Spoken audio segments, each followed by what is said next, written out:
Hi guys, ரீசெண்டாக நாங்கள் பெங்களூர் பாபுசாப்பாளையில் இருக்கிற குப்பச்சீஸ் அப்படின்ற இந்த பிளே ஏரியாக்கு தான் போயிருந்தோம் டெடி ஆட வைக்கிறதுக்கு.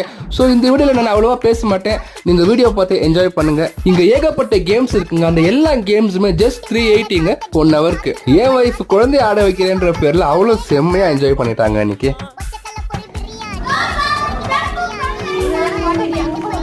சரி சரி சரி சரி சரி இதை சொல்லி ஆகணும். டெடிக்கு ரொம்ப ரொம்ப பிடிச்ச இடம் இந்த பிளே ஏரியால இதுதான். ஜம்படி மக ஜம்படி ஜம்படி ஜம்படி ஜம்படி பாடியில ஸ்கிராட்ச் ப்ரோ, ஹெல்மெட் போடலன்னு கொடுத்த ரெசிபி இதுதான் என்னோட சாட்சி ப்ரோ.